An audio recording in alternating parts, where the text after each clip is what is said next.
Bonjour, dans cette vidéo, on va voir les 6 étapes clés pour réussir une démarche RSE, une stratégie RSE, comment la mettre en place et comment avancer au maximum avec ça pour créer de la valeur dans l'entreprise. Et on est aujourd'hui avec Jean-Baptiste Cotenceau, qui est donc directeur général de la société Sustainable Metrics.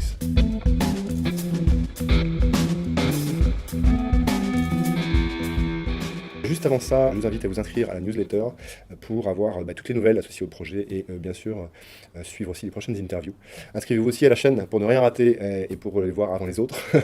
Et ceci étant dit, eh bien, pourquoi est-ce que c'est vraiment intéressant de réussir sa stratégie RSE et d'en identifier bien les différentes étapes? La première raison qui est bassement financière, c'est qu'on est 13% plus performant que les entreprises qui ne s'occupent pas de RSE. Ça, c'est une étude de France Stratégie qui s'occupe de ça. Donc allez-y, vous avez des économies financières, de compte de résultats, de bilan. La création de valeur. Création de valeur, exactement. La création de valeur, je ne rentre pas dans le détail, mais qui est financière, mais qui peut être création de valeur environnementale, sociale.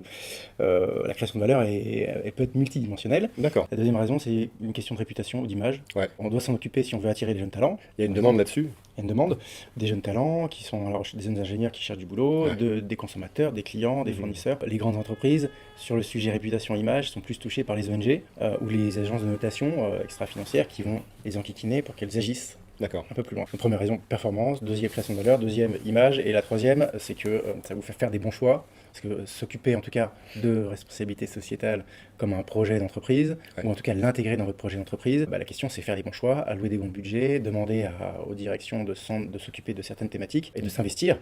Et donc gagner du temps au final. Gagner du temps, de l'argent et il faut gagner en crédibilité aussi. Maintenant, alors les 6 points clés de la réussite dans cette voie-là, on va commencer par le premier, qui serait donc la sélection des enjeux du périmètre, c'est quelque chose comme ça?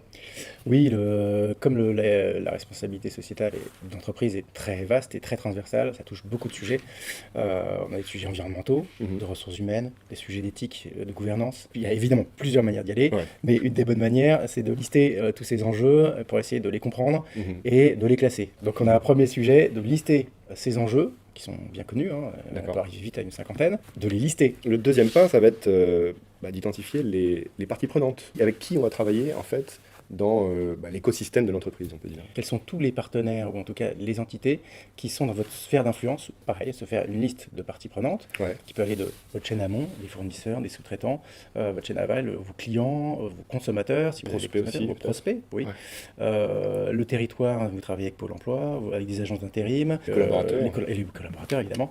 Donc il faut faire son petit mapping. Au moins on sait qu'on a des parties prenantes qui sont clés, on les identifie en disant il va falloir que je les inclue dans ma démarche sociétale, parce que je ne peux pas m'en passer pour mon business déjà. Alors d'un côté, donc, on a les enjeux qui sont listés pour l'instant, on a les parties prenantes, et on commence à avoir un périmètre qui se dessine. On arrive à la troisième étape. Cette étape-là, l'étape 3, l'étape clé, pour aller consulter sous forme de sondage, d'interview, pour aller demander à vos clients ou vos consommateurs qu'est-ce qu'ils attendent comme progrès à engager par votre entreprise. Vous êtes dans l'agroalimentaire, le bien-être animal est un sujet clé pour les consommateurs qui est naissant depuis peu, mais en tout cas, le sujet bien-être animal va peut-être ressortir comme prioritaire, alors que pour votre business, ce n'était pas forcément un enjeu prioritaire. Par contre, vos consommateurs vont le flaguer très fort. Alors que ça n'est pas du tout pour une autre société qui serait votre voisine, ou vous-même si vous n'êtes pas dans l'élevage ou dans la transformation agroalimentaire. Mais exactement. Le tout étant de faire remonter les problèmes et les attentes, parce qu'on peut aussi découvrir des problèmes dont on n'avait pas forcément conscience. Entre le bien-être au travail et le maintien ou la gestion de la biodiversité, comment choisir entre l'un et l'autre? Est-ce qu'il faut vraiment choisir? Où sont-ils? Et donc là, on a besoin de consulter des parties prenantes qui disent, non, vous, à l'heure actuelle, vous avez besoin de travailler sur la biodiversité parce que... c'est nettement plus attendu que... Nettement plus attendu. Donc l'idée, c'est vraiment de mesurer les choses pour avoir une priorisation précise. On a un quatrième point donc, qui va constituer à faire la synthèse de tout ça. Oui, alors, ce qu'on vient de décrire là, on appelle ça la matrice de matérialité ou l'analyse de matérialité. La matérialité étant qu'on va regarder que ce qui compte. Si on vous parle de matérialité, c'est lister les enjeux, les mettre dans un radar ou en tout cas dans une cartographie de priorisation. Un des éléments qui va permettre, donc une fois qu'on a fait la synthèse, c'est ce qu'on disait tout à l'heure, on a des enjeux qui ressortent. Et la synthèse, ça va être l'étape, en tout cas, de validation par la direction de ces enjeux sur lesquels il va falloir s'engager à progresser.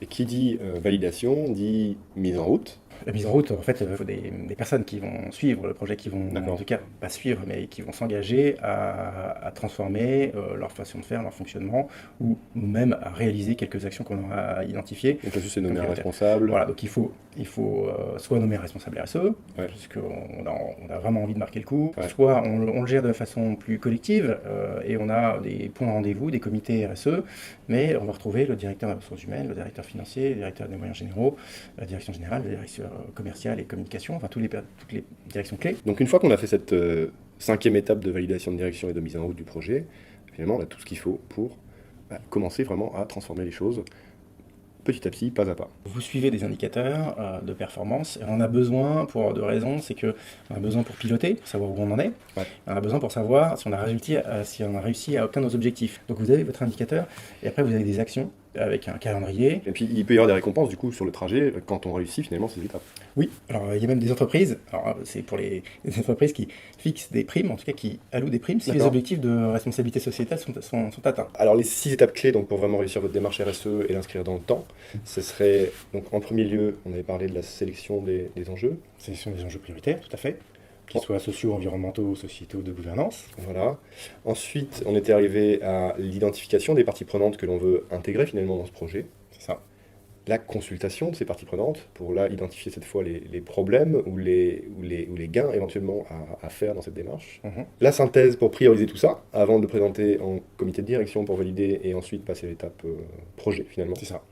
Identifier les acteurs clés qui vont pouvoir porter ces projets.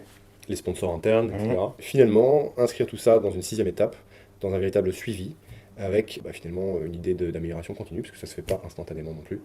Merci pour ces 6 étapes clés. Si vous voulez en savoir plus, n'hésitez pas à contacter Jean-Baptiste Cotenceau et sa société Sustainable Metrics. N'hésitez pas à commenter la vidéo, je serais ravi de pouvoir transmettre aussi des choses ou des questions que vous pourriez avoir. N'hésitez pas aussi à vous inscrire à la newsletter pour en savoir plus sur tous ces sujets-là et sur les nouvelles du projet.